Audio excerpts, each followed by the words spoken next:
Hold on, wait.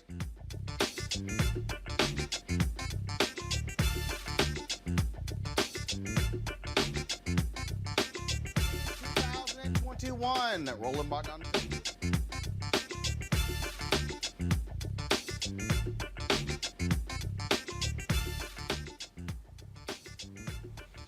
Today is Thursday, March 18th, 2021. Roland Martin Unfiltered, broadcasted live from Houston, Texas. On today's show, attacks against Asian Americans on the rise in the country. Folks are focused on this after 6 Asian women shot and killed in 3 massage parlors in Atlanta. Folks, we've been talking about white domestic terrorism. Why are we calling the guy who admitted to killing these women a kid? We'll break that down on today's show. Also on the show, a man has been arrested outside of the home of Vice President Kamala Harris carrying ammunition. We'll tell you about that as well. Also, police reforms on the ballot in a number of U.S. cities. And the new editor-in-chief of Teen Vogue steps down after an uproar from the staff over some tweets she sent 10 years ago. Did the sister get a raw deal? We'll discuss all of that and more next on Roland Martin Unfiltered. Let's go. Whatever the biz, he's on it. Whatever it is, he's got the scoop, the fact, the find. And when it breaks, he's right on time and it's rolling. Best believe he's knowing. Putting it down from sports to news to politics. With entertainment just for kicks, he's rolling. It's on go, roll, y'all. It's Roland Martin, yeah. Rolling with Roland now. He's funky, he's fresh, he's real, the best, you know he's Roland Martin now.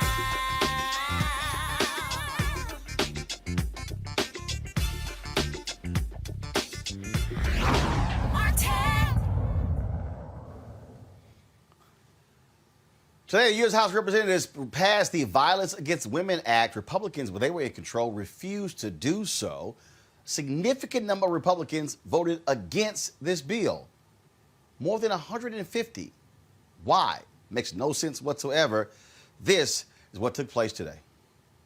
This has been a long journey, and I think it's important to take note of the many women who have helped us do so, but do this in the name of so many women who've lost their lives.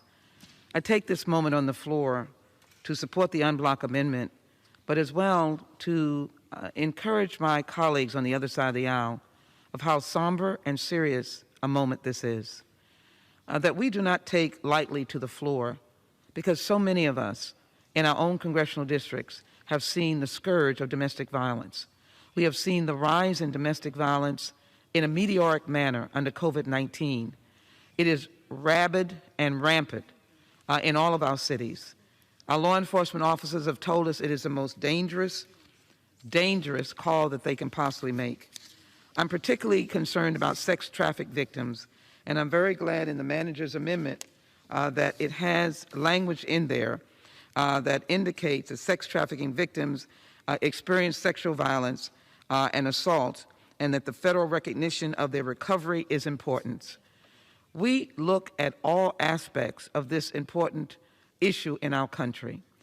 The en bloc amendment represents members' concerns for improving the treatment of women and men, the LGBTQ community, Native Americans, immigrant women, culturally diverse. To the 200 plus organizations of the coalition, I want to say thank you to you for advocating with us. Writing this bill in 2018 and never giving up has been the challenge that I have taken up. I am very grateful to the many women who have joined me. And even though it was not passed when there was a Republican president, Republican Senate, Republican House, and then it was blocked by the Republican Senate, we have now come with a fully robust, comprehensive bill that responds to the concerns of those who cannot help themselves. Housing and other aspects of this. The gentlewoman's time has expired. I yield her another minute. The gentlewoman from Texas is recognized for 1 minute. The provisions that are in this bill pointedly speak to needs that have been brought to our attention by victims. This bill deals with victims. And so when you are fleeing your home because your name is not on the lease or the mortgage, we now have provided an expedited process for you to get housing with your children. We intervene and have cultural and sensitivity training for men and boys. We have a culturally sensitive or sensitivity office inside the Office of Domestic Violence so that women of different cultural backgrounds can be responded to, along with focusing on culturally sensitive advocacy groups to help those women. And yes, we do prevent a convicted person who has perpetrated a stalking or sexual assault from getting a gun. But this bill is controlled by due process in the Constitution. Let's pass this bill. Women are waiting. They can't wait any longer. Men are waiting. Many communities are waiting. We can't wait any longer, and we must pass this bill signed by the President of the United States. With that, I yield back. I'm Congresswoman Joyce Beatty, and I join my colleagues wearing white to support the passage of the Violence Against Women Act. I am a proud co-sponsor of VAWA and join President Biden in stating violence against women is the ugliest form of violence there is. So let's keep women safe and call on the Senate to pass this bill. On this vote, the yeas are 244. The nays are 172. The bill is passed.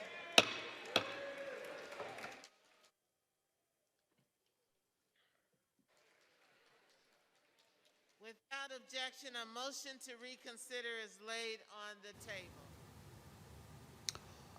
Let's introduce our panel, folks. Joining us around, Dr. Greg Carr, Chair, Department of Afro-American Studies at Howard University, Reese Colbert, Black Women in Views, and also Amisha Cross, political analyst and Democratic strategist. Reese, is there any explanation why so many Republicans would vote against the Violence Against Women Act? Now, first of all, for the people who criticized Joe Biden for the 1994 crime bill, they forget this actually was a part of that crime bill. Mm-hmm. Republicans, when they had control, they would not advance this forward. Democrats did. And you had, of course, restrictions when it came to being able to get guns, those who are involved in domestic violence. It's amazing how Republicans will defend abusers because they care so much and they adore guns so much. Well, I mean, in addition to the fact that Republicans are irredeemable and they're obstructionists and they don't actually give a damn about the humanity of anybody, all they care about is tax cuts and guns, this isn't surprising. I mean, the reality is that the fact that there are some additional provisions in the bill that relate to gun control, it's kind of par for the course for the Republicans to be against that. Even in the Senate, they're talking about introducing kind of a rival measure that doesn't have the gun measurements in there. But the reality is that domestic abusers tend to be the ones who are people who have animus towards women are the ones who are out there doing these mass shootings. Their violence escalates. And so it's a perfectly reasonable provision to close the boyfriend loophole. We just saw 2 days ago evidence of people or a person, particularly a white male domestic terrorist, who obviously has some sort of not just racist, but misogynistic and hateful attitudes towards women, who was able to get a gun the same day and go down and gun down 6 Asian women. And so Republicans are constantly showing that they are against women and on all of their rights, and that they just are not reasonable governing partners. They're just standing in the way. I really can't understand any logic whatsoever with Amisha opposing the Violence Against Women Act. I can't think of any. Roland, there isn't any. And statistics continue to show us 7 in 10 women. And the number is even higher when we're talking about women who happen to be from people of color backgrounds. The violence against women continues to uptick across this country. And I think that what we heard in the C-SPAN snippet earlier was absolutely correct. We know that during this pandemic, where women have been in lockdown, there have been more violent acts committed against them, specifically because the shelters, the places that they used to go for help, they were not as easily accessible accessible because of the social distancing and because of the regulations around that. So we had some major issues. On a personal note, 2 of my closest friends were murdered by their significant others. And to Reese's point a moment ago, a lot of this is because of the proximity these violent men have with weapons. The most dangerous place for a woman to be is with a man who is violent, but that violence is often precipitated by the use of a gun. And the allotment that these men have, the boyfriend loophole, that allows for them to go and get these weapons that they use to intimidate and murder women, I think is something that we need to work towards. It baffles me that Republicans cannot, will not, and are just ignorant to the fact or just do not want to move on the Violence Against Women Act. And this isn't new. This isn't something that just came about because of the Trump era. We've been trying to reauthorize the Violence Against Women Act for quite some time at this point, and Republicans have served to block it each and every time. I think this goes down the hill with the rest of the things they've tried to strip women of, not only safety and protections, but also their right to choose, being a pro-choice person, their right to actually access equal pay. What we know about the Republican Party is that when it comes to women, they don't care about dismantling every right that we have, even if it comes down to our own right to life and protection. Greg Carr. No, I agree. I agree with Reese. I agree with Amisha. I mean, you know, but this is actually probably fairly straightforward in terms of understanding. The white nationalist party can count. So until they can deprive the rest of us of the ability to vote, and of course they're hard at work at that, they have to shore up their base. The center of this settler project we call the United States of America is whiteness, and at the center of whiteness is white maleness, is patriarchy. Their base is far less concerned with protecting women, white women. Understand, because you know there's the theocratic element.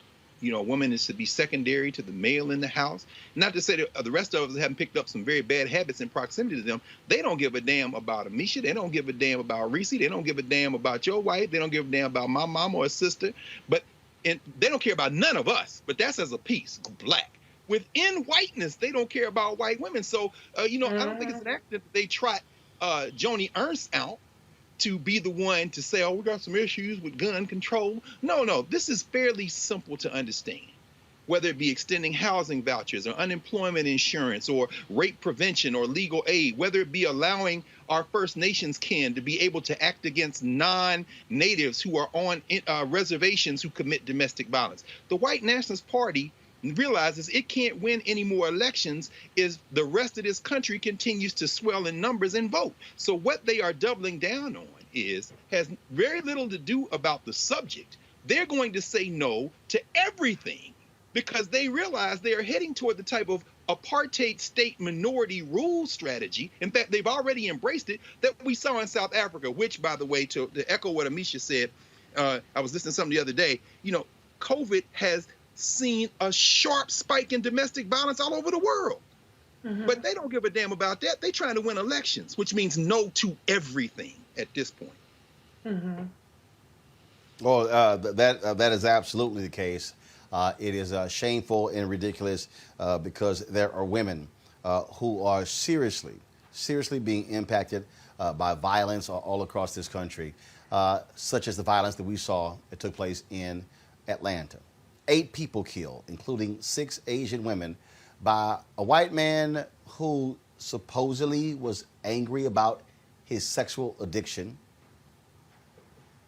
Now, what's interesting about this story is he bypassed strip clubs. He specifically kills Asian women. But the cops are saying, nah, he was having a bad day, and they do not want to call it a hate crime or race was a motive. That's strange to me. It's strange to me that that would be the decision of those police. We are seeing an increase against Asian Americans. President Joe Biden, when he signed an executive order specifically talking about this. I remember there were a lot of black people who were upset. Oh, I can't believe he's doing that. People hit me on Twitter and YouTube. Folks, we're seeing this. We're seeing the attacks. We're seeing what's taking place in this country. Violence it's violence. This is a race-based attack that we're seeing. We can't deny the reality or be clueless like other folks on this very issue. Joining me right now is Leisha Brooks. She is Chief of Staff for the Southern Poverty Law Center. Glad to have you with us. Can you, again, just share with me how you felt when you watched that news conference of the spokesman in Atlanta stand there and, well, the guy was having a bad day. I have never heard a cop describe somebody who admits to killing 8 people as he was having a bad day. Mm-hmm. Well, thank you for having me on. He just revealed who he was. And if I could refer back to your earlier guest that was talking about kind of white nationalist talking points and white nationalist agenda, it was completely clear that he did not care anything at all about the victims of that horrific crime, that he set out to protect the perpetrator of this violent and racist act. We have to remember that, as you were alluding to, unchecked violence and racist actions against one group, when they go unchecked, they will spill over into another group. Now, it's important for us to remember, of course, that in this country, anti-Asian racism has existed forever, right? Forever, as had misogyny and white supremacy. And these two things, racism, misogyny, patriarchal violence, go hand in hand. And it, as you say, it's up to each of us to stand up against it. I'm disgusted by the clips you showed earlier about the vote, disgusted but not surprised by the vote on the Violence Against Women Act, especially in light of this horrific killing that took place in Atlanta just Tuesday.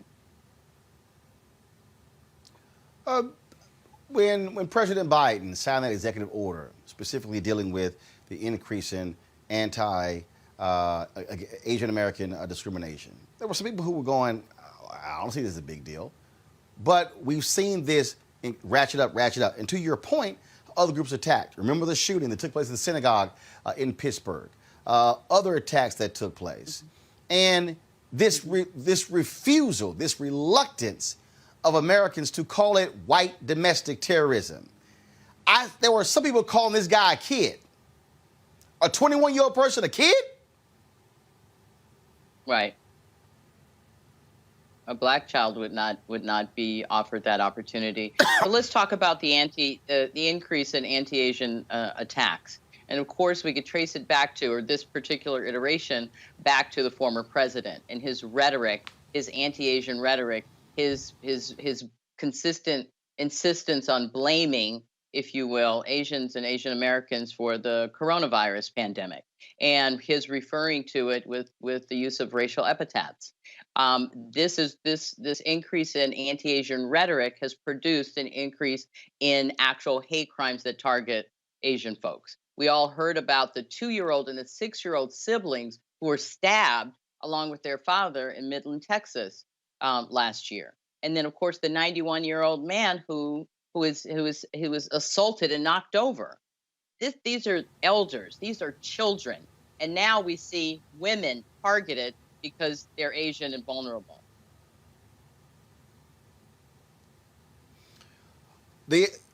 Y'all have been tracking these organizations for a very, very long time. The FBI director has testified at the greatest threat of domestic terrorism is white domestic terrorism. Yet this unwillingness to confront white supremacy, to call it what it is. And frankly, there are people in the media, mainstream media, who won't even go as far as we do in calling it what it is. And I'm going, yo, you're making this easy, but trust me, if a Muslim had walked into a nail shot and killed 6 white women, they'll be turning those communities upside down all across America. You're exactly right.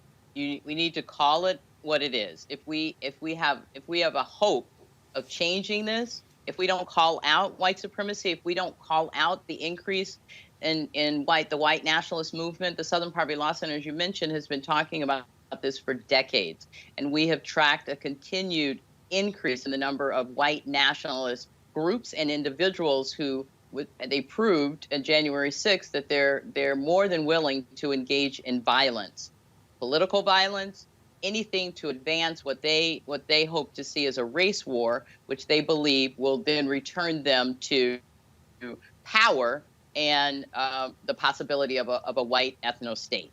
So we should not be surprised as that we'll continue to see this as we continue to mark the shifting demographics that occur across the United States, and as whites will become more of a numerical minority, we'll see a consistent uptick in these attacks. This really it's about holding on to power. Center. Yep, sorry. Absolutely. Lisa Brooks, we appreciate it. Thanks a lot. Thank you, Roland. Bye-bye. Greg Carr, I want to start with you. I saw this post by Andrew Yang that I found to be very interesting and problematic, Greg, where Yang was talking about what Asian Americans need to do to show their Americanness. And I really want to say to Brother Yang, guess what? Just like black people, you cannot assimilate into whiteness. You can't. You cannot. No. Unlike white Hispanics who can, Asian Americans, y'all can sit here and wave the flag all you want to. You can sit here and talk about the apple pie, everything else. Trust me, how you look is how they are going to target you. Absolutely. Ask the Japanese who fought for the United States military during World War II at the same time that the Korematsu decision upheld the fact that their relatives were in concentration camps in this country.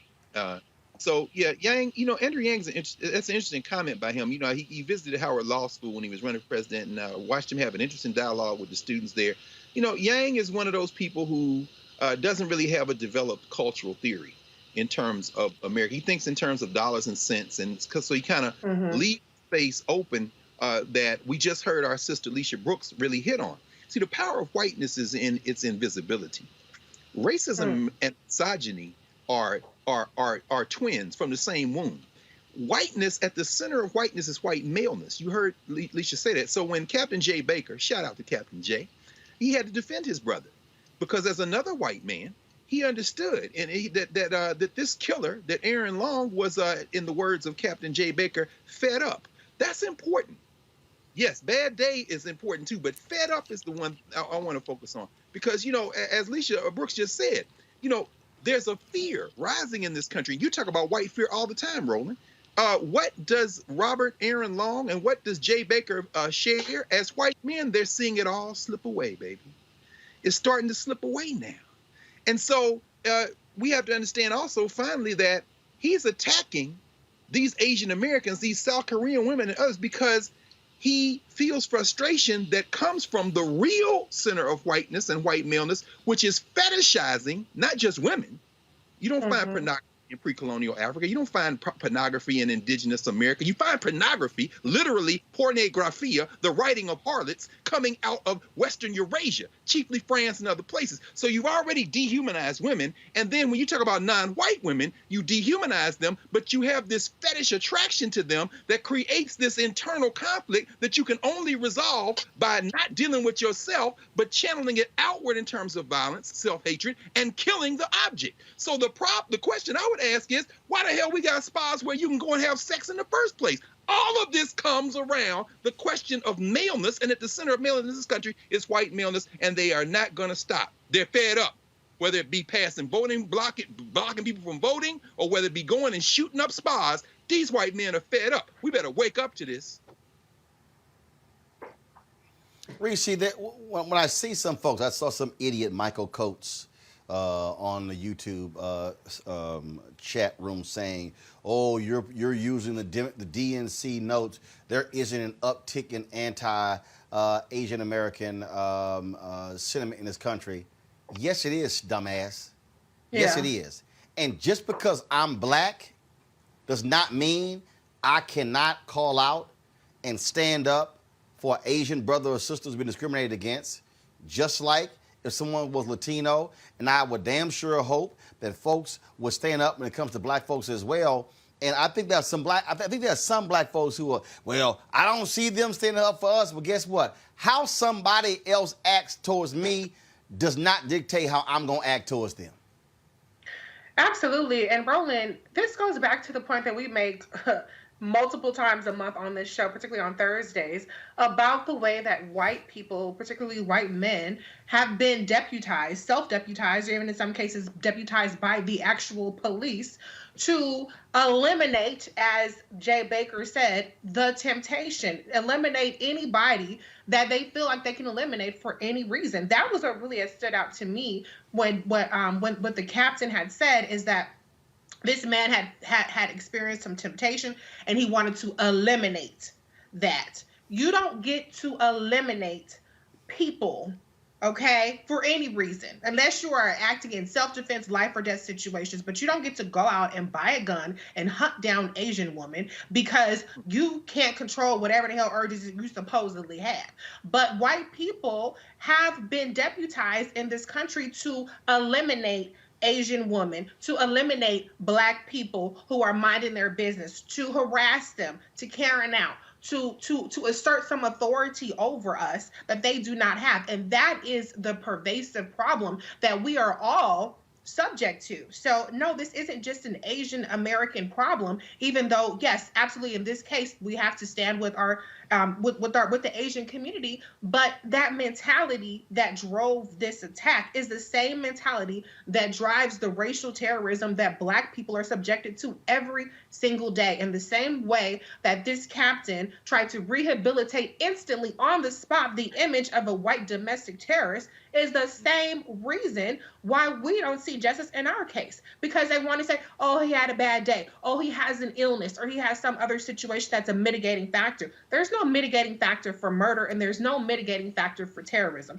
And so we have to all, as a unit, stand up and say, this is unacceptable. Maybe next time we'll have more people standing with us, maybe not, but we are not exempt from this kind of behavior whatsoever, regardless of who it's perpetrated against. Amisha, if you have a tax on Asian Americans, if you have a tax on Jewish synagogues, don't think for a second black folks are going to be bypassed. And what we are seeing, and we saw Donald Trump embrace, salute, empower, embolden these white militias, these white supremacists. You now have Lloyd Austin, Secretary of Defense, and the military is saying that they are increasingly bothered with what they are seeing in terms of this white nationalist sentiment that is being fomented and coming and just moving throughout the U.S. military. Mm-hmm. This thing is real. And we can't just say, well, that's not us. They should worry about it. We don't have time to worry about it. No. We better be real concerned about these white militias and these white supremacist organizations. Mm-hmm. You're absolutely right, Roland. There is a bed of ignorance that comes from anyone who believes that because this is happening to Asian people, black people should not get. The frustration that I have with that is that we watched President Trump for 4 years castigate of color, be it whether they were people from African nations, specifically calling out those as shithole countries, talking about African Americans in places like Baltimore and our home city of Chicago, throwing all types of shade and making it seem like black people were evil, black people were a problem, black people were criminals, rapists, murderers, the exact same thing that he did to Latinos. And then comes COVID-19, and he chose to castigate people of Asian descent. He chose to make fun of Asian reporters. He chose to call this the China virus. He chose to basically, even when we saw time and time again during his administration where Asian people were being attacked, and they would ask him about it, and we saw him give a smile of glee. There was nothing that president did that did not further perpetuate a lot of the violence and the attacks that we've seen on people of color across this country. But as it relates to this this case in Atlanta specifically, I do want to say that I don't buy the WAP defense. This is a white man really sat back and had a conversation, and this is what he's going to use to try to get off, because he understands the Christian right well. The Christian right always wants to sexualize women, always wants to say that they're the threat, always wants to talk about a syntax and getting rid of porn and getting rid of, the places where women dance, the massage parlor, all of those things. I think he's falling down on this sword, knowing full well that he had a intent to target those individuals, to target those spaces, because of the demographic of the women that he was targeting. And that's it, plain and simple. And can I add to that, Roland? Because what the Asian American community is seeing is what we experience every time. When you're a person of color and you're a victim, you're the one who goes on trial. We don't know if these women were sex workers, and even if they were sex workers, that does not give anybody license to murder them. But now the onus has shifted from the fact that we're not talking about this as much as a hate crime, but we're talking about sex workers and what these women may or may not have been doing. And that's what they always do. It's disgusting. Before we even learn the name and the ages of these women, they're being characterized by the police as sex workers, or the insinuation is put out there. And that is disgusting. That's a violation of them. And I'm not saying disgusting. I'm not anti-sex worker, be clear, but I'm just saying we don't know what they were doing. And Mayor Keisha Lance's bottom, to her credit, said that these were legally operating businesses. But this is what they do. They deflect, and they put the attention, and they try to make the victims have to justify their humanity and whether or not their life was worth being eliminated or not. That's right. Great point. Absolutely. Folks, next story. 31-year-old Paul Murray arrested Wednesday afternoon by D.C. Metropolitan Police when he was found lurking outside of the U.S. Naval Observatory. That is the official residence of the Vice President of the United States. Now, of course, Vice President Kamala Harris and the second gentleman, Douglas Emhoff, they actually are staying at Blair House while repairs are being done at the Naval Observatory. Now, Paul Murray from Texas, what was he carrying? They found an AR-15 semi-automatic rifle and 113 rounds of ammunition in his vehicle. What the hell y'all think he was kind of carrying that firepower around?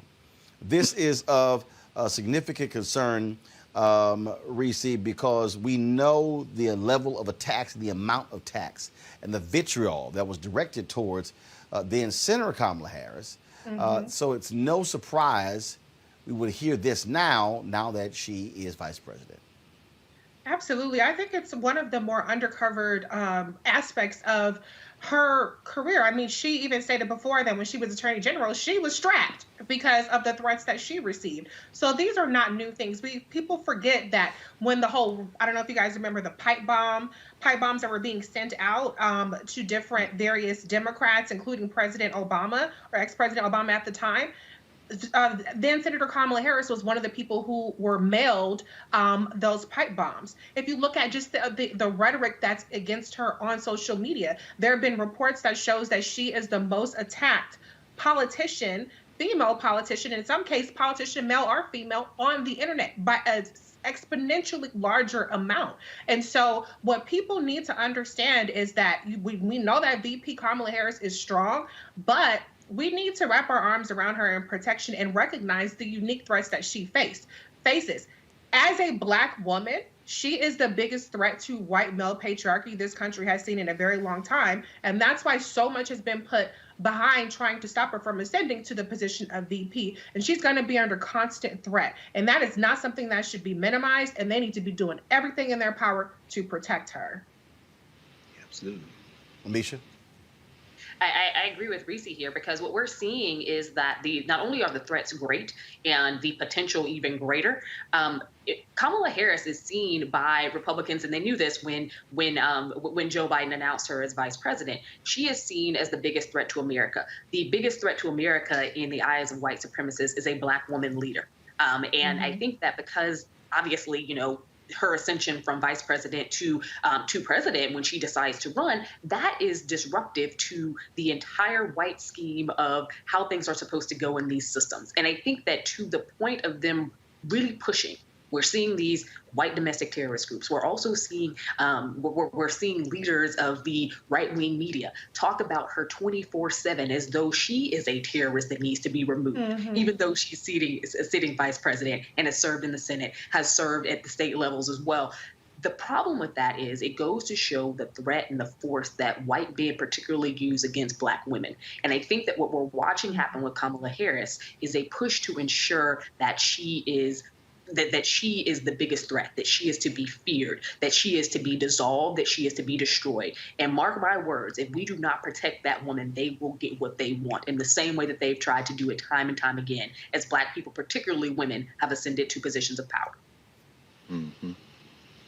Greg, we cannot ignore these real threats. Well, so far, the country has ignored them. In fact, so far, the country has abetted. I don't mean us. I don't mean Black. I mean the folks who are supporters of white nationalism with their silence or with their cosplay that this is somehow the norm. Of course, we all remember during the 2008 campaign, the perpetual fear that Barack or Michelle Obama or the children might be harmed.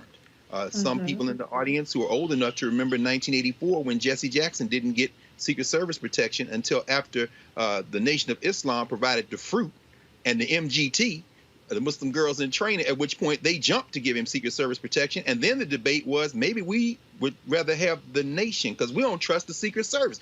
So in this sense, if a guy is sitting out in front of your house with an AR-15, 113 rounds, and 5 magazines of 30 clips each on right around the corner from Embassy Row, and we make this about Vice President Harris, and you're right, there's a gender dimension to this, absolutely.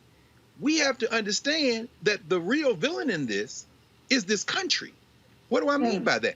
I'm saying that Joni Ernst talking about protecting the Second Amendment, this white boy, Robert Aaron Long, buying a gun, as Reese said, then going and shooting these women. What is the common thread?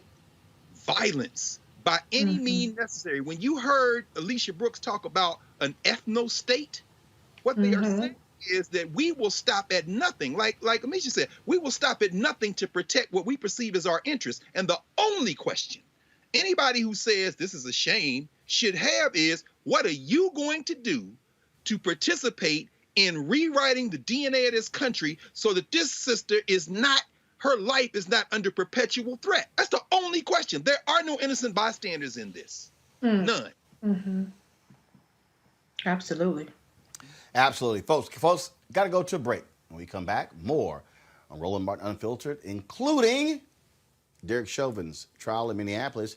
And I dropped by my high school to see the George Floyd mural that was painted on the ground outside. I'll even show you that video. That's next on Roland Martin Unfiltered.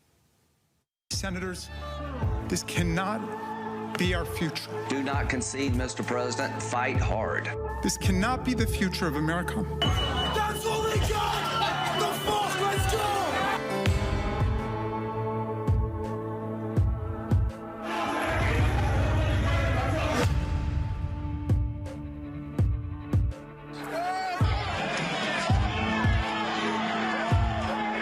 American patriots start taking down names and kicking ass. Where the fuck are they? Everybody stay down. Where the fuck is this? People died that day.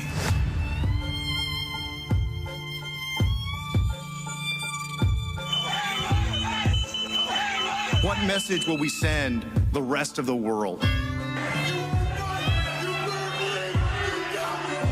What happened today in Washington, D.C. is not America has stood for some very important things. I think what we've seen in the United States is terribly distressing. Incited by the current president. President Trump. The world is watching and wondering whether we are who we say we are. You were patriots, just like the patriots gathered at Bunker Hill. The election in many ways was stolen. Blessed are the peacemakers, for they shall be called the children of God. And at one point, people started chanting, kill him with his own gun.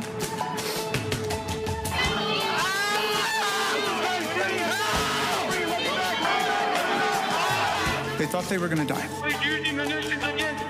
Watching someone use an American flagpole to spear and pummel one of our police officers ruthlessly, mercilessly. We didn't need more witnesses. We needed more senators with spines.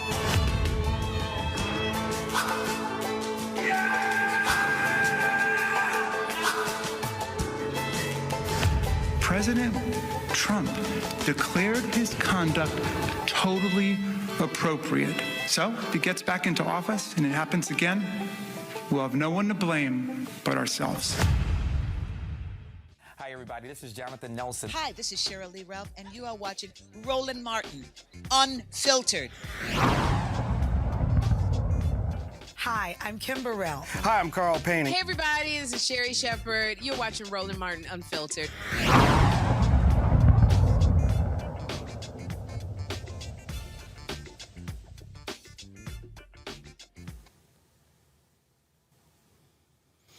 Folks, Tuesday night in Allen, Texas, a vigil was held for 26-year-old Marvin Scott. He died while in police custody in the Collin County Jail.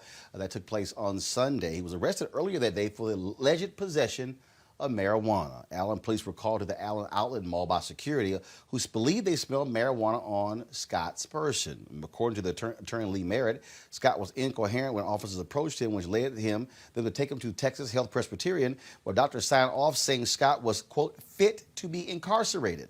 While incarcerated, Scott suffered several mental health episodes, leading to detention officers trying to restrain him in his cell. Merritt says the use of force against Scott was overtly physical. 7 employees have been placed on administrative leave pending an investigation. Before we get to the treatment of him, Amisha, by the cops, this is a perfect example of why you shouldn't be arresting people for simple possession of marijuana.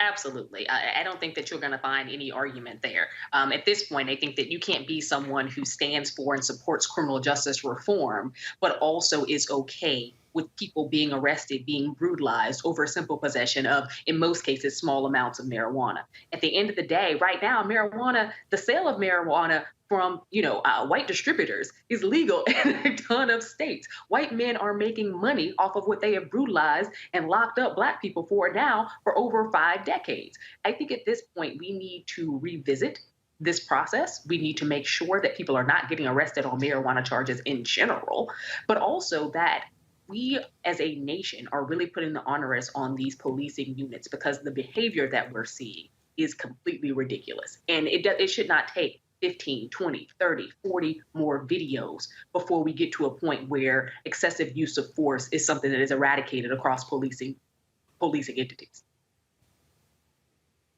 See, Reese, there's a report that was done by the National Association of Social Workers that suggests there needs to be a better collaboration between social workers and police. This, in order to, first of all, reduce these sort of cases, reduce racist incidents, but more importantly, deal with people who have mental illness. And that's the thing. When San Francisco talked about sending social workers out instead of sending cops out, you saw a dramatic difference in how cases were resolved. This man is dead because he had a mental disorder, and a person, and if you get rid of the archaic laws or have a DA who says, no, I'm not gonna prosecute simple possession of marijuana, the guy's still living. And so, again, we love to talk about, well, what happened to him in the jail, but if you deal with the stuff on the front end, he's never in jail.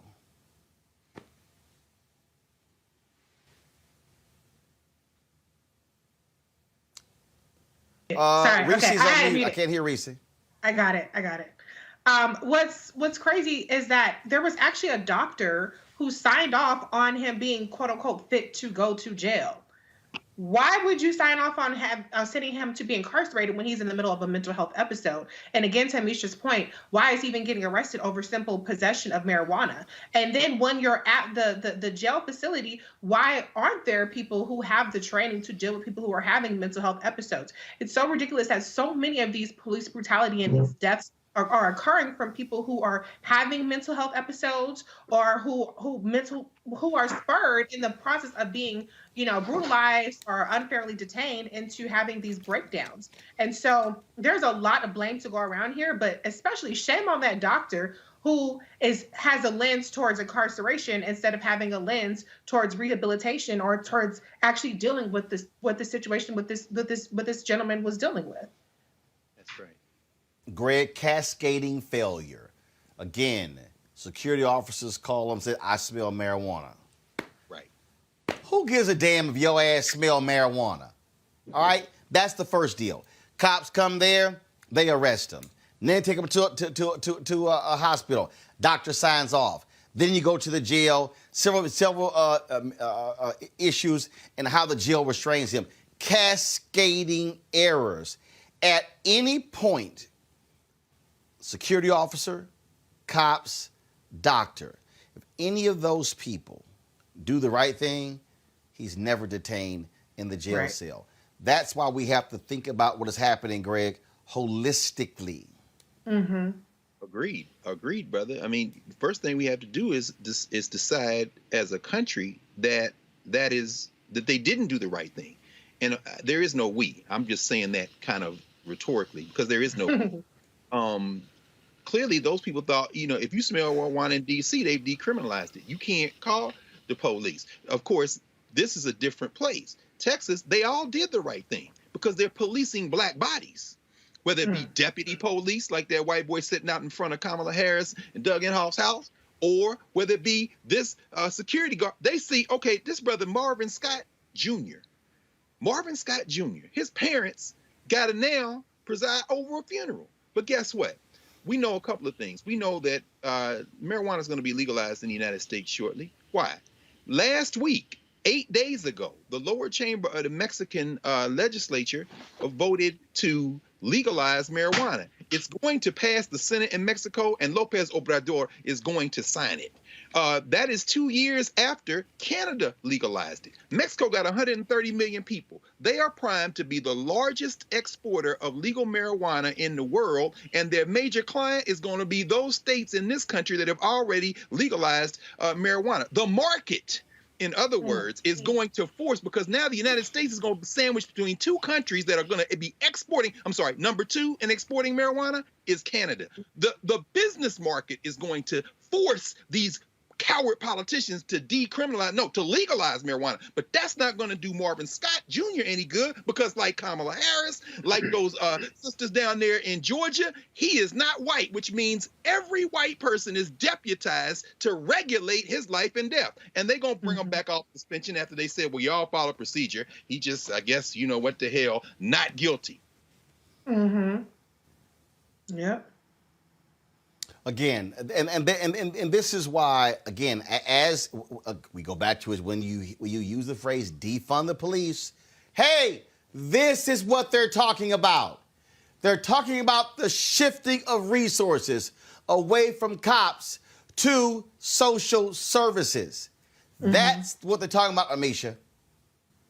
No, you're absolutely correct. This is a case that should have never been handed to the cops. At the end of the day, when you know that somebody has a mental health disorder, and this was a verifiable mental health disorder, you do not treat them in the way that we saw this man get treated. First and foremost, we know that police themselves, as well as the sheriffs and county officials, they don't have experience in, nor have they been trained in how to deal with mental health and mental illness. Therefore, they should not be the people called out or the people who we expect to lead in advocacy or know how to take care of individuals who are having mental health episodes.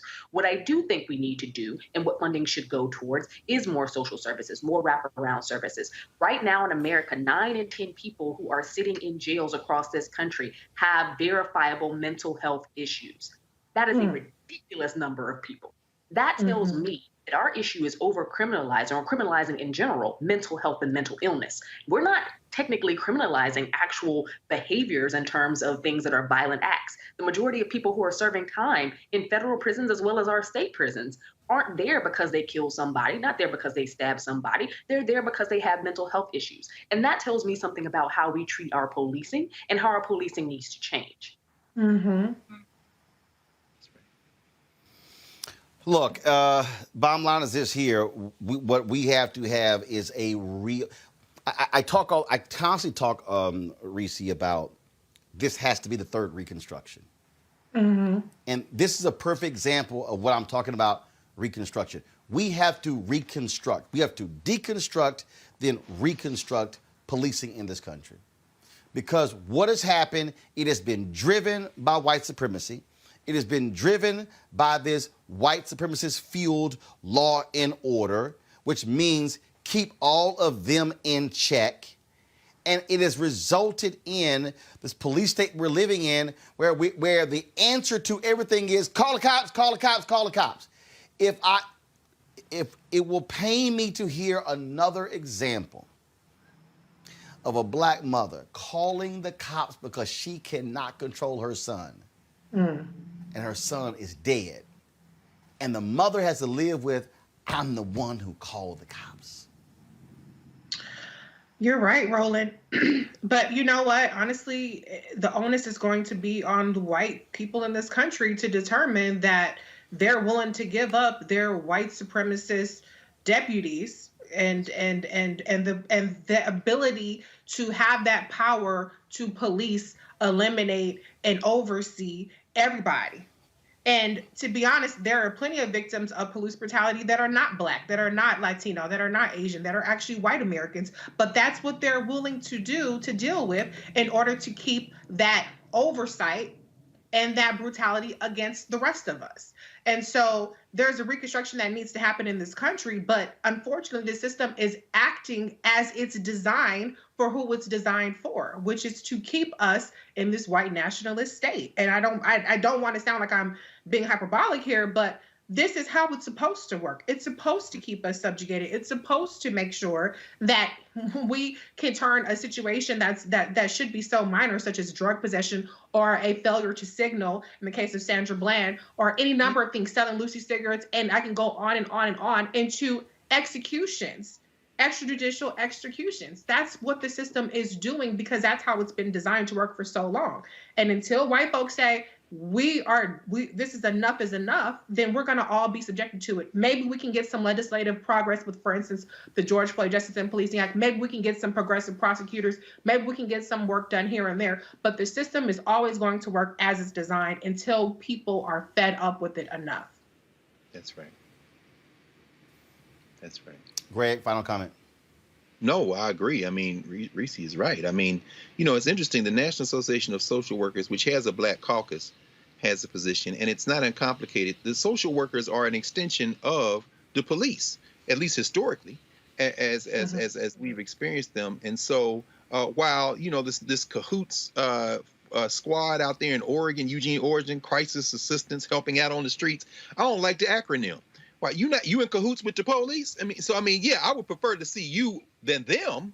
But as you say, I don't trust any of y'all because our experience with social workers has often been, these are the people that take your children. These are the people that don't approve your adoption. These are the people who decide on a standard that they bring into your house that these people aren't safe in your own house, which is why I would be very much more interested in seeing what the National Association of Black Social Workers, 1968 started, have to say on this issue. I'm thinking about my man Joe Benton, who was the immediate past president.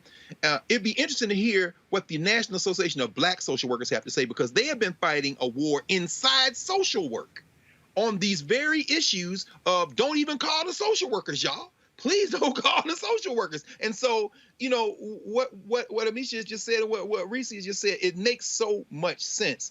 This is a structural arrangement that is functioning just fine, but it's getting ready to explode because the demographics is going to explode under the weight of the demographics.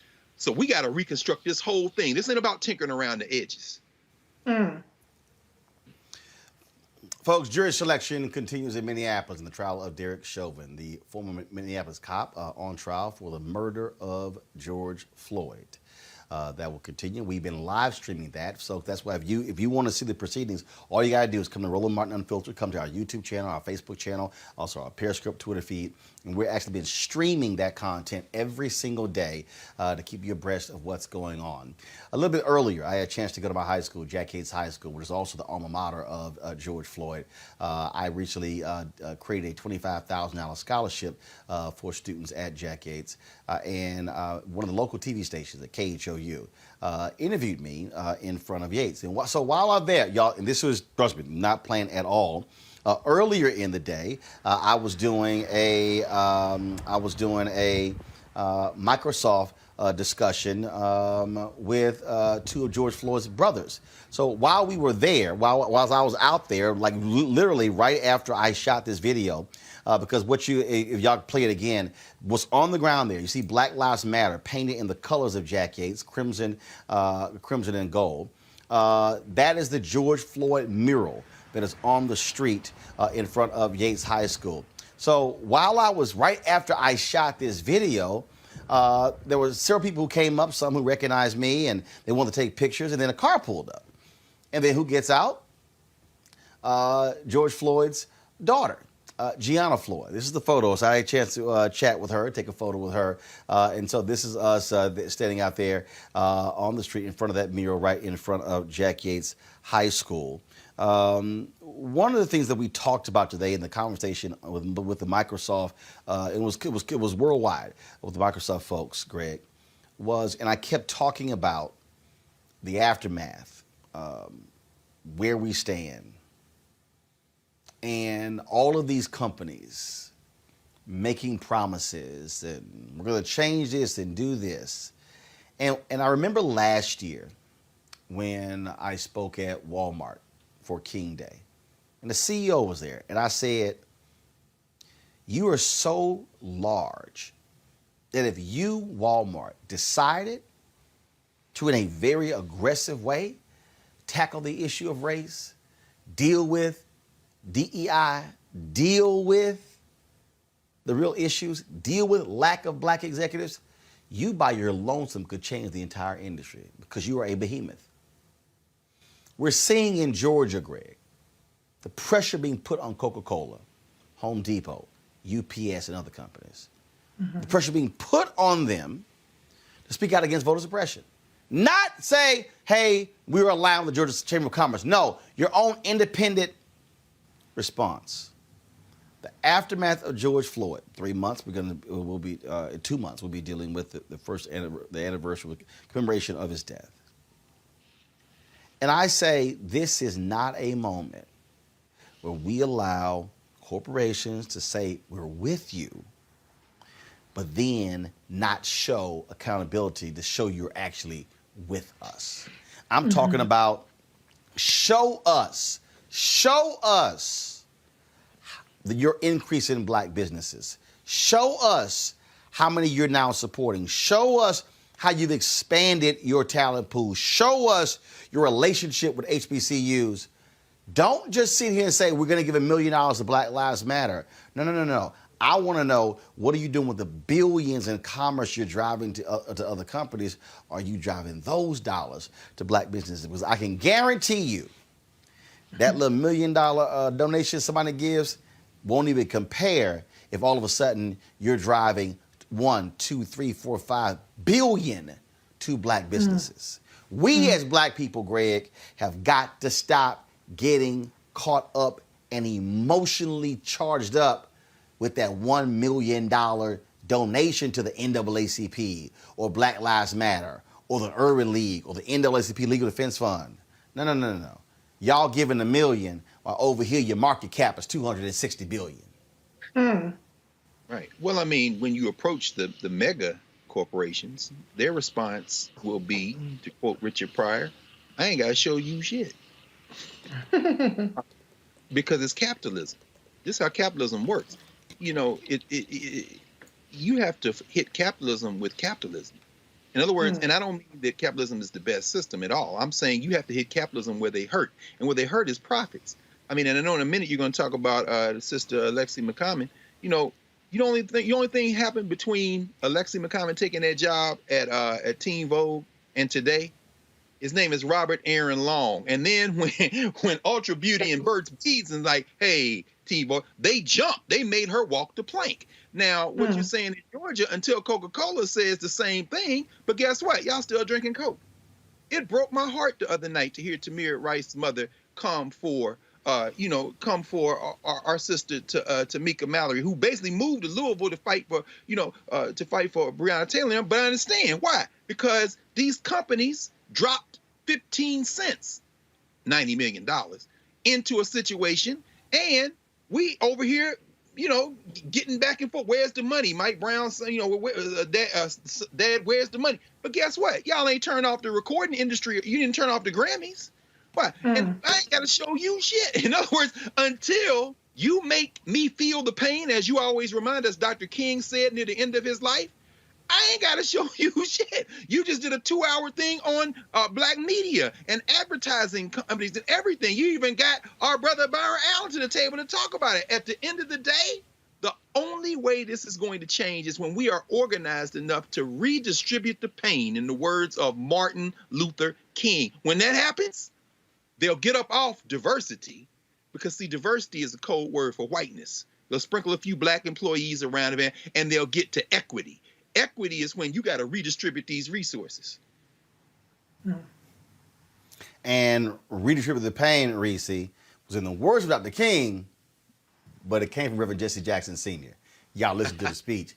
He quoted Reverend, but I just want to let y'all know that. Just go ahead. But the point we're laying out here, Reese, is that we cannot let, and I keep saying this, and people, and I'm going to keep saying I'm blue in the face.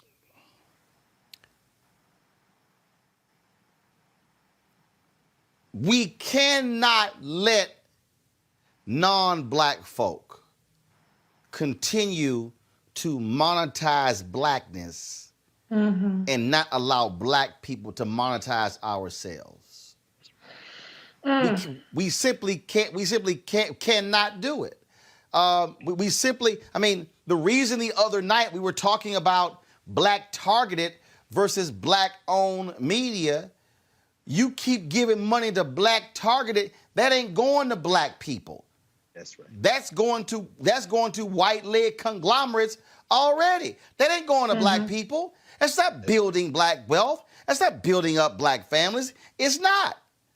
So again, 10 months after George Floyd, we have got to have a different state of mind and not let folk pimp us for change.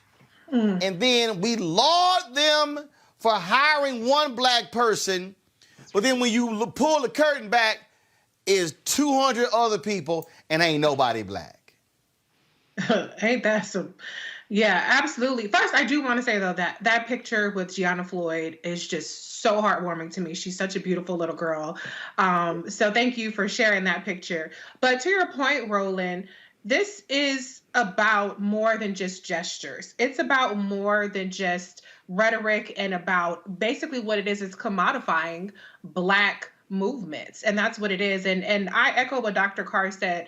I do feel bad for somebody like Tamika Mallory, who for one is not Black Lives Matter. She has her own organization, which is Until Freedom.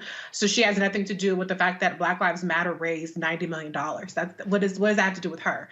But when I see constantly more and more where we see more TV shows, more commercials, more award shows, it's all about showing this we're in solidarity with you, and it's all for show versus putting something actually behind that. And that's where we have a responsibility, not just to, as Dr. Carr said, fight capitalism with capitalism, but we have a responsibility to, as I've said many times, continue to push for Black-owned businesses like what you do, Roland.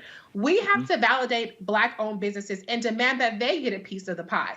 A lot of times, Roland, when I see you make a comment about Black media or whatever the situation may be, you got people say, "Oh, Roland is just talking mess," or why are you making demands, and they want you to hush up, when there should be more and more people behind you. And so if we put our weight behind Black businesses, if we find out who those Black businesses are, and we find out who the Black talent is, not just the onesie twosie, they like to trot out the same people and move them from this board to that board. And, they only got a handful of people that they let be put on. And that's who they just recycle. If we say we want more people, we want our talent to be put on, we want equity, we want ownership, and we want our things that we own to be invested in, then we can have more power. But as long as we're satisfied with the gestures and, well, we see it on TV, so I guess we're making progress because now they're talking about our issues, that's not gonna move us forward.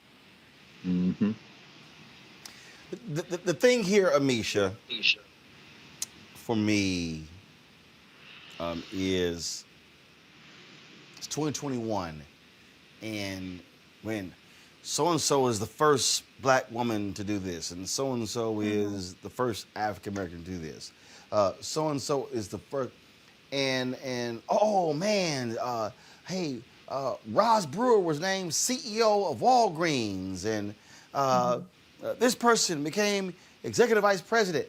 And I'm sitting here going,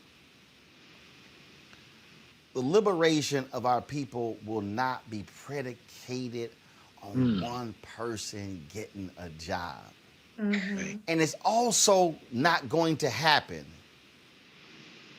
when we have black people in corporate America who operate from the point of view of, man, it sure is lonely at the top.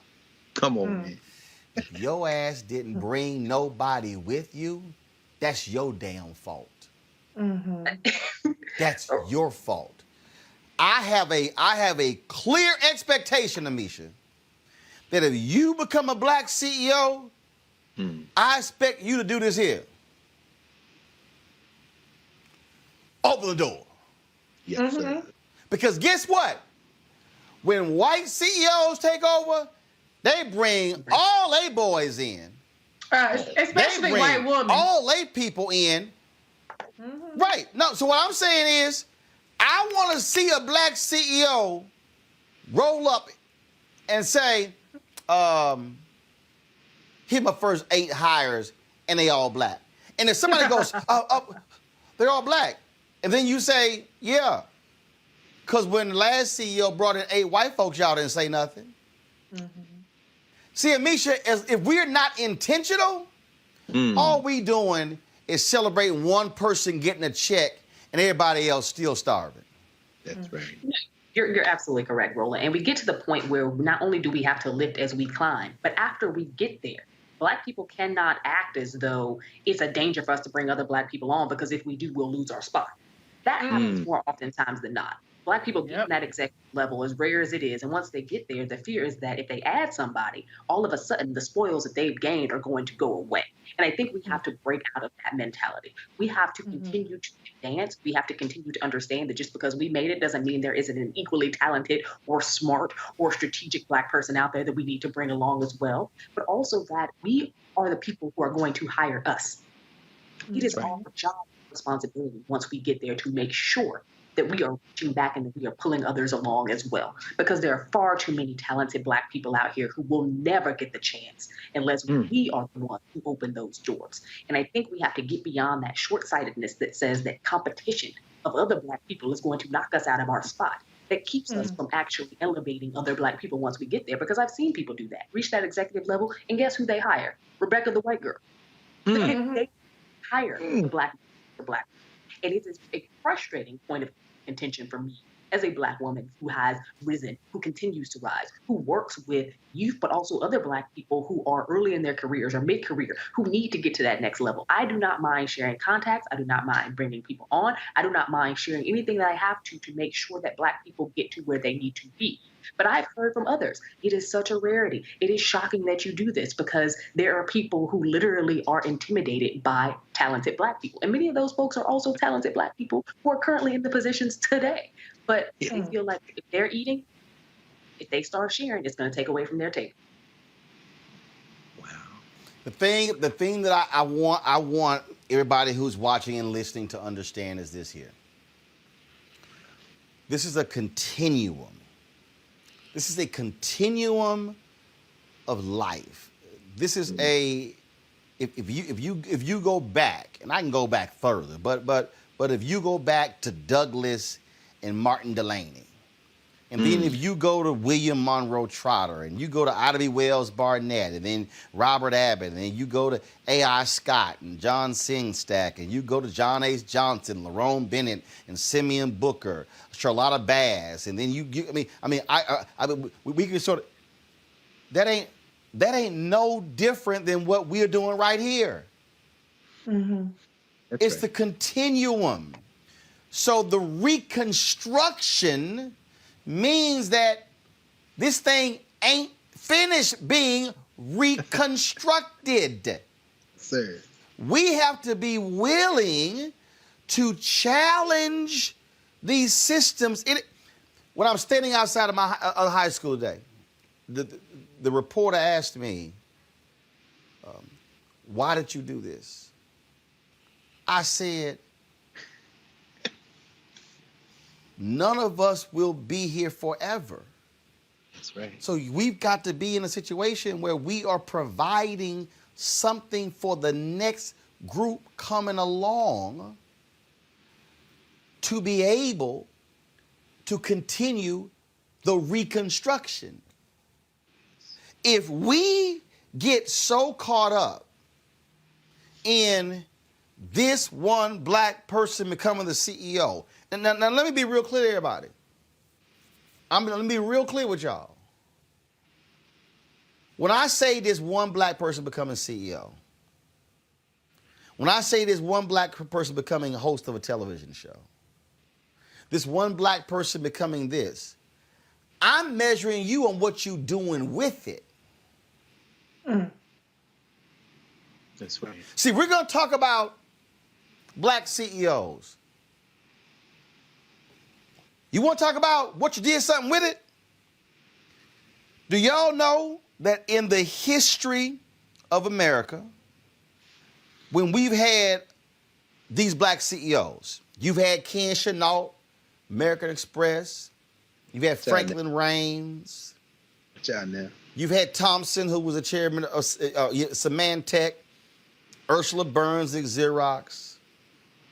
Y'all realize that when Thasunda Duckett was named as the CEO of TIAA, that is the first time in history that a black CEO was followed by a black CEO. Roger Ferguson retires. Duckett is picked to replace Ferguson. Never in history has a Fortune 500 black CEO been replaced by a black CEO. See, so the real track record, so everybody, when we sit out here and we, the black CEO, the black president, or the black COO, or the black, no. You're going to be measured by how many did you bring in. Right. Because if you're black and you come in and you got the power and you don't create the next wave, I didn't say ripple, I said wave, of black executives, well, hell, it wasn't no different between you and a white executive. All that means is one black person got a check. That's right. We've got to be challenging people, and we've got to stop getting excited when somebody gets named to a position. We got to get excited by what they do with the position. That's right. Final comments from all of you. That's right. Well, I'd say this very quickly, Roland. I mean, the first black syndrome, we should be way past that. And, you know, interesting, as a professor at NYU, Scott Galloway, does some interesting work. And he said, you know, we talk about Fortune 500, but really, particularly over this year of COVID, the boom in tech has created, between Google, between Facebook, between Apple, and between Amazon, a flattening. Even there's no Fortune 500. It's them four and a handful of others, Walmart, and then the rest of them are going to be scrambling around. This is the moment when we can literally restructure the terms of this political economy. And so the old ways of doing it, yeah, maybe you got two people hired, maybe you mentored folks and you had breakfasts and dinners with them. No. Sink your resources into Roland Martin Unfiltered. Sink your resources into black advertising and media. I was on a Facebook Live today with Frances Draper, the owner of the Afro, talking about from John Murphy to now. I mean, watching her and watching them employ black reporters, employ black folk who would give them the advertising dollars. We've got to seize this moment. I don't give a damn about a black person's face on the cover of Ebony or Essence or saying, hey, you're the first CEO. No. Who owns our companies? Who is putting us on? We gotta. I agree with Amisha. You've got to rechannel your resources now and redirect the way you think about things. Yes. Amisha, go ahead. Final comment. It was the thing here that I think is extremely pivotal and important for everyone to recognize is that, yes, and that statistic you gave about TIAA, I didn't recognize myself, but I do think that it's very important that when Black people get into these leadership positions with all the might, the fight, and everything it took to get there, because I'm not diminishing how difficult it is to become a CEO or executive at the highest rungs of many of these institutions that have fundamentally been white and intend on staying white for as long as possible. But you do not create, you do not innovate unless you bring along people who have also been through that struggle, who know what that is like. And I think that we have to impress upon these Black executives and these Black leaders that you need to do more than these dang leadership institutes that everybody in their mama does and come and speak at. And to Dr. Carr's point, have a brunch or, mentor, but you're not actually bringing on and making sure that the executive push is happening for Black people to replace, to ascertain, to be able to develop into these roles that are extremely important and vital, because there shouldn't be an organization where all 50 of their executive leaders or all 50 of their, vice presidents, presidents all look the exact same. I remember as a kid being in my first grade class and saying, oh, I wanted to be president. My first grade teacher sat me down and showed me a poster of all the presidents we've ever had. And at that time, obviously, they were all white and they were all male, and said that, you know what, Black people cannot do this. It's just impossible. And I think that that is what a lot of Black people in business think as well, when we consistently see over and over again the people who are in these executive leadership positions, the people who are in these roles, the CEOs, time and time again, do not look like us. And on that off chance that one does, the next 10, 15 will not, unless we make a difference. Right. Mm-hmm. Reese? Yeah, I think to what Dr. Carr and what Amisha are saying is it's really important to have a pipeline. And what a lot of people don't understand is that when we see CEOs or we see directors and things like that, these people have been groomed from sometimes interns or somebody's son or somebody's daughter or somebody's niece or whatever the situation may be. And so we're trying to play catch up after the fact. We could be 10 years into our career and we haven't been identified as a high potential performer or anything like that. And so we do have a responsibility as Black people to help cultivate those that are around us, to help identify. If you know how the process works, if you know how the game works, then put somebody else up on game, okay? Because everybody else is being put up on game and they don't even have to know how it works because it's working for them just because of the fact that they're white, all right? So when you see people coming in, go ahead and pull them aside. You don't have to be in a position of power. You can be a peer and still empower those around you. And so that's what this is about. This is a long game thing. This isn't something that, oh, you wake up and you have all these Black people in positions of power. People are groomed, whether it's in corporate America, whether it's in politics, whether it's in sports. The grooming starts early and it's often, and we are left behind because we aren't even situated to 10 years from down the line benefiting from, okay, this position open up, or they're looking for this or that and the other. So that's what we have to also focus on, in addition to the whole, entrepreneurship. But just when we're talking about pipelines, it starts early. And so figure out where you can get in on that pipeline. And like I said, put somebody else on. To Amisha's point, it's not going to take away from you, because you could be off at another company a year or 2 years from now. So why are you trying to hold somebody else back and not put them up on game? So that's just the last point that I want to make. Mm-hmm. Talk about what happens to change. Coming up next, Alexi McCammon is out as the editor-in-chief of Teen Vogue after a staff revolt over tweets she sent out not last week, not last month, not last year, but 10 years ago. I'll explain next on Roland Martin Unfiltered. I believe that it's movement time again. In America today, the economy is not working for working people. The poor and the needy are being abused. You are the victims of power, and this is the abuse of economic power. I'm 23 years old. I work 3 jobs. Work 7 days a week, no days off. They're paying people pennies on the dollar compared to what they profit, and it is time for this to end. Essential workers have been showing up to work, feeding us, caring for us, delivering goods to us throughout this entire pandemic, and they've been doing it on a measly $7.25 minimum wage. The highest check I ever got was nearly $291. I can't take it no more. You know, the fight for 15 is a lot more than about $15 an hour. This is about a fight for your dignity. We have got to recognize that working people deserve livable wages. And it's long past time for this nation to go to 15 so that moms and dads don't have to choose between asthma inhalers and rent. I'm halfway homeless. The main reason that people end up in their cars is because income does not match housing cost. If I could just only work one job, I could have more time with them. It is time for the owners of Walmart, McDonald's, Dollar General, and other large corporations to get off welfare and pay their workers a living wage.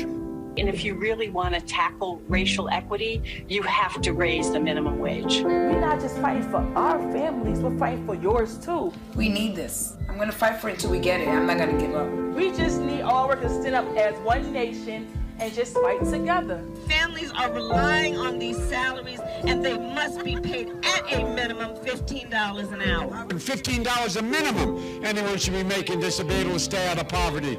I can't take it no more. I'm doing this for not only me, but for everybody. We need 15 right now.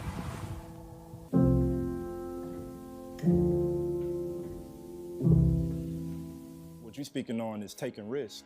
What you're speaking on is sacrifice. What you're speaking on is actually putting yourself in the mud to be in whatever positionality you play in this society. You got to make a choice to say, I'm going to roll over and let these white folks come in here and do what they do, or I'm going to at least choose to be a resistor in this component. Where I do my thing, I'm going to resist. I reside with the resistors. If you find me, I'm going to be with the people. If I'm washing dishes, we dropping dishes. If I'm delivering pieces, we taking some back to Pookie and Ray Ray because we know they ain't got no food at the house. Whatever I'm doing, I'm never in the position to reaffirm a goddamn thing that they got going on. And I don't care how I play it, I don't care what I put on, I don't care what suit, what tie I put on, I don't care how clean I look for the day, I don't care how prestigious I talk for the day. If I'm in the building, black folks getting something out the deal.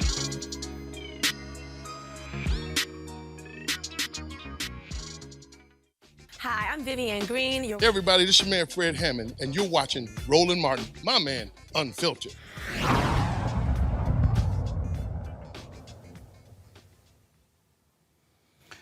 The newly appointed editor-in-chief of Teen Vogue has resigned after a staff uproar over anti-Asian tweets she sent out 10 years ago when she was 17 years old and in college. Alexi McCammon, a 27-year-old rising star in the industry. She worked with Axios for the 2019 NABJ Emerging Journalist of the Year. Well, she was appointed earlier this month to be the editor-in-chief.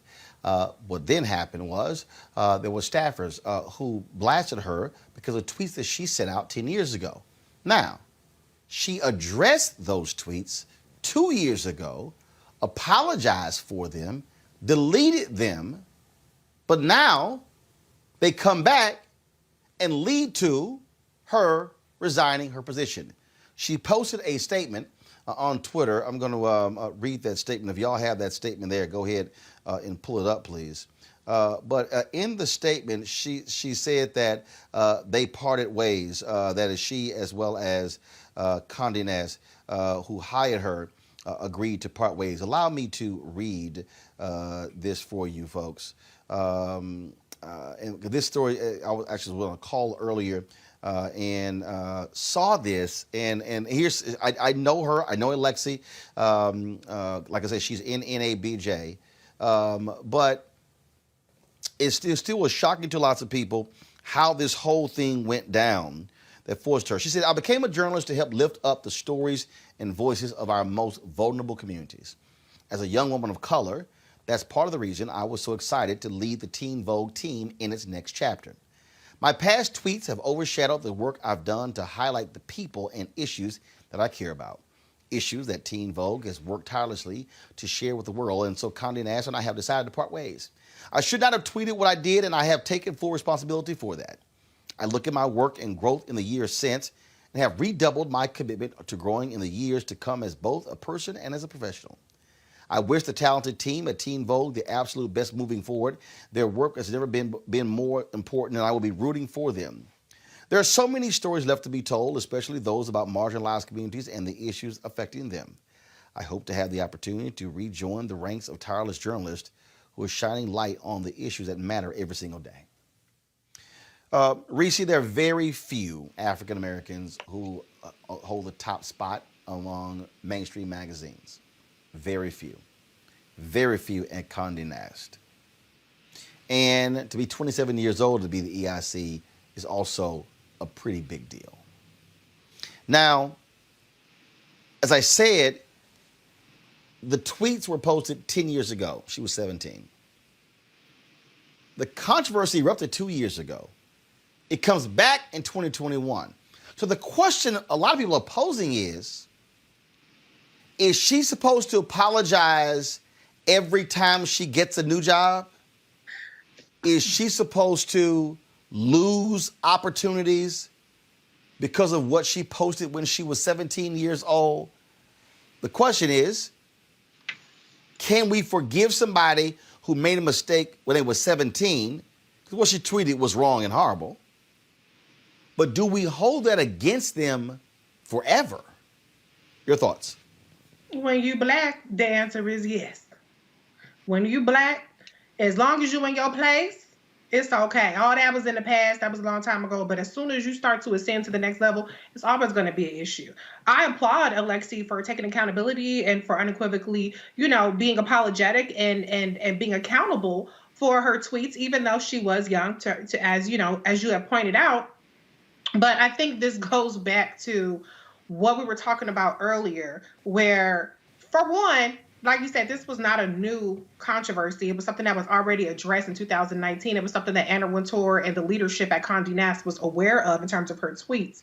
And so what they calculated is, okay, maybe she gets a little blowback, but in the meantime, we get our little woke points because we put a black woman and she's going to make history. We're going to get all these good, headlines from the fact that we put a young black woman over the magazine. Meanwhile, behind the scenes, the team at Teen Vogue is galvanizing against her. So she wasn't going to succeed anyway because of the fact that there were people who were going to be resistant to her leadership, which is something that happens often when black people are in charge. I'm not excusing or even addressing her tweets in and of itself, but it probably would have been something else. Let me just put it like that. But the bottom line is that Condé Nast got what they wanted, which was the good publicity and the good feedback from making this history with Alexi, only to turn around and throw her under the bus and allow her to fall on her sword.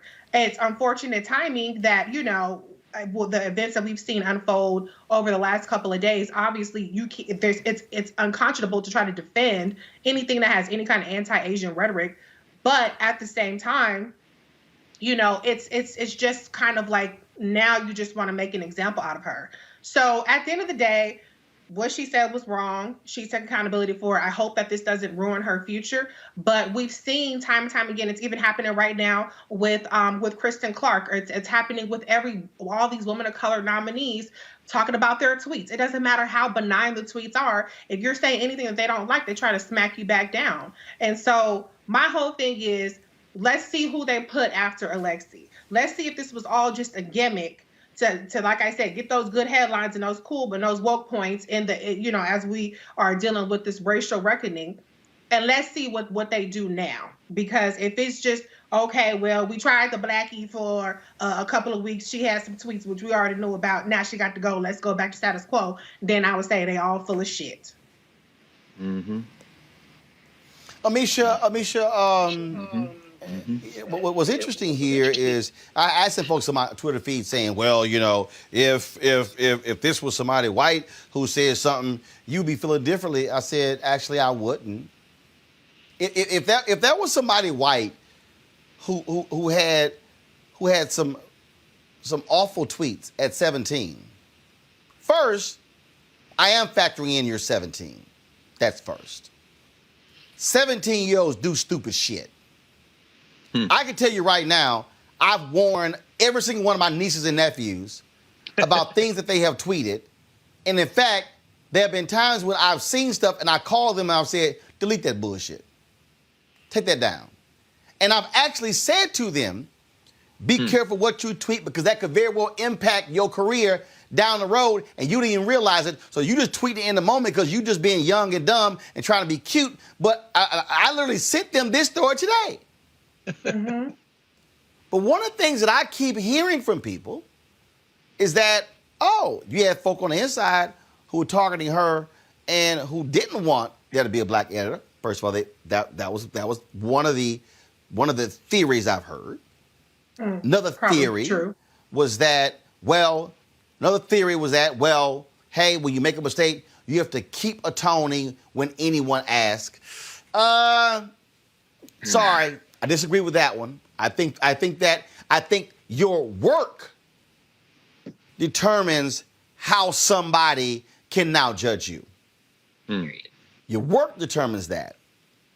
But I dare say, Misha, the third thing with this particular story here, which people still haven't even dealt with me, at what point is she allowed to keep living and breathing? I remember when Mark Halperin said it to me, well, am I supposed to never have a job? And I said, well, first of all, Mark, you apologize in an interview, but you have never apologized personally to the women who you were masturbating behind your desk.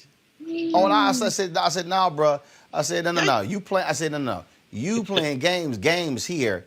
This here, to me, is a moment where, and it's not because I know her, it's not because she's black, it's a moment, Amisha, where you say, first of all, now I really can pressure you, and you're going to have to do extra to show us you mean business.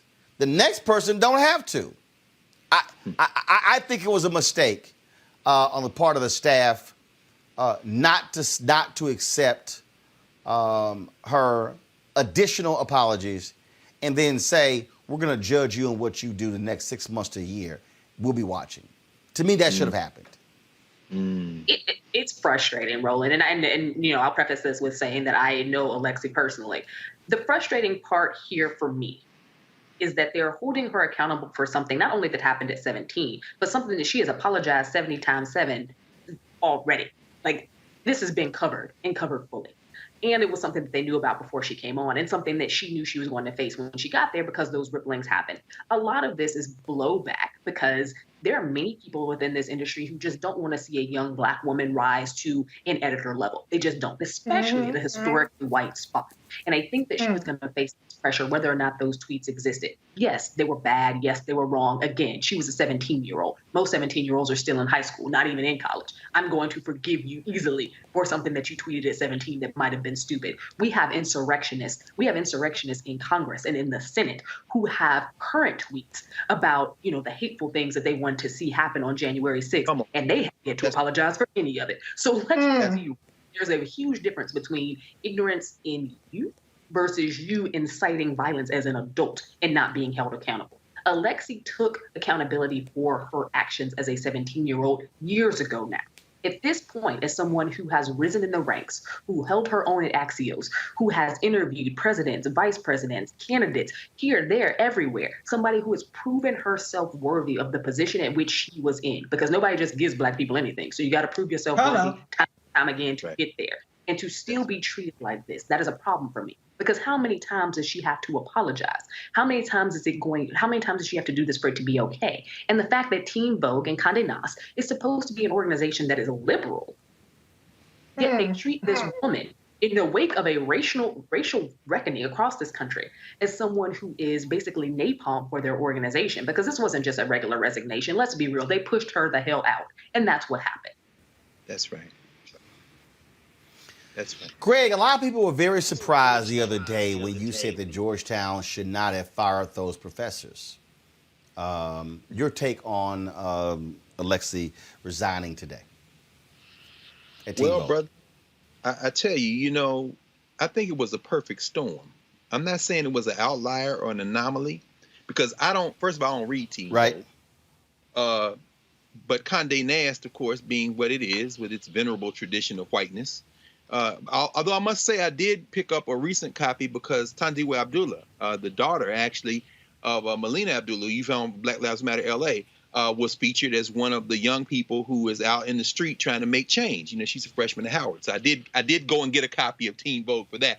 But this sister is the third Black to be promoted to editor-in-chief there. I mean, Elaine Welterworth was 29.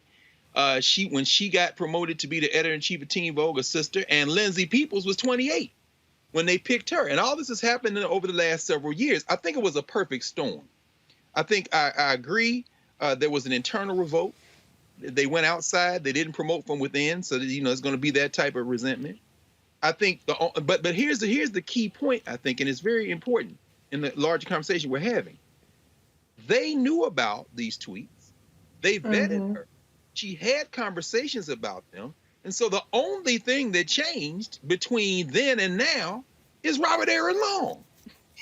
So understand that there was not enough. Well, no. Well, no. Condé Nast knew, but it was the staff that released that letter, essentially saying, we ain't gonna work for her. They didn't say that. So it was this staff, and I'll pull up in a second, one of the staffers who was on Instagram was blasting her. This is racist. We can't allow it. I don't care if it happened years ago. I don't care if she apologized a year ago. But I do think you're right. I think you do that with the other stories of anti-Asian attacks. Yes, you throw on Long. I think you're absolutely right. Well, that's all I was going. Roland, I agree with you 100%. And that's all I was saying. It's a perfect storm, because if she had been the first Black woman to be the editor-in-chief, perhaps this plays different. But she's the third. So they could hide behind the other two sisters. I mean, I just think that, again, the calculus of how we have to, as Black people, and how we have to, as Black women in certain circumstances, Black men in certain circumstances, try to do this trigonometry of race to navigate these treacherous shoals. And then you got an internal Hunger Games going on with other non-white staffers deciding they're going to go out on strike. My question is, at the end of the day, when do we exercise, going back to the thing we've been saying over and over again today and throughout the history of this platform, this broadcast that you're building, when do we marshal our collective strength so that when one of us finds themselves out in harm's way, they are not left with anything other than the apologizing the way she did, trying to hold on and hoping. Axios, wasn't that Mike Allen? Didn't he get in trouble? Yeah. I mean, hoping that she can be rehabilitated at 27. That blows my mind, brother. 27 years old, and she got to worry about whether she's going to work again. That is inconceivable, except you are in a position where white institutional power can have complete sway over your life chances because we haven't continued to develop or extend the spaces that can be counterweights to this world where whim can converge, and now you out of a job and worried about the rest of your career. And can I add to, Absolutely. Black people are always expected to forgive and forget and move on. Let's do an oppo dump on every single one of these Teen Vogue folks. Let's do an oppo dump on the past 10, actually not even just 10 years, but back to when you 17. Let's see what you said about Black people. And let's see how many of y'all end up being forced to resign. And so I think it's interesting that the history, as Dr. Carr pointed out, that Condé Nast has with their racism against Black people or their problematic behavior. How many times has this happened where somebody has resigned over anti-Blackness or racism towards Black people? So let's just keep the same energy. That's fine. Let's establish this. This is the standard going forward. If you've ever said anything, then you got to go. So let's keep that same energy and let's vet the white people that come behind or everybody. Let's vet everybody the same way. Let's hold everybody to the same standard. And then let's see how many people that we have left to run these magazines, including Anna Wintour. All right. That's right. All right, precisely. Folks, we'll leave it right there. I certainly appreciate all three of you being with us. Thank you so very much, folks. Don't forget, if you want to support what we do here at Roland Martin Unfiltered, please join our Bring the Funk fan club. This allows for us to be able to do the kind of coverage, travel the country, be able to tell the stories that impact you. You saw the promo. We're going to have Tef Poe tomorrow. I sat down with him recently. We were in St. Louis. Y'all want to miss this. Tef was bringing the funk. Trust me, you don't want to miss it. Support us, Cash App, $RM Unfiltered, PayPal.me/R Martin Unfiltered, Venmo.com/RM Unfiltered, Zelle, Roland at RolandSMartin.com or Roland at RolandMartinUnfiltered.com. And of course, you can send a money order to New Vision Media Inc., 1625 K Street, Northwest, Suite 400, Washington, D.C., 2006. Folks, that is it for me. I will be here in Houston tomorrow. Cameron Champ. Brother on the PGA Tour. He has called the Mac Invitational, named after his grandfather, a brother who taught him how to play golf. That's why I am here. Cameron with the Texas A&M played on the golf team there. His dad, Jeff Champ, asked me to come down and participate tomorrow. Cameron and I are going to be interviewing the great Lee Elder, the first African-American to play in the Masters. And so we'll be broadcasting tomorrow. So don't forget that, and then, of course, the Tef Poe interview. Folks, I shall see you then. Holla!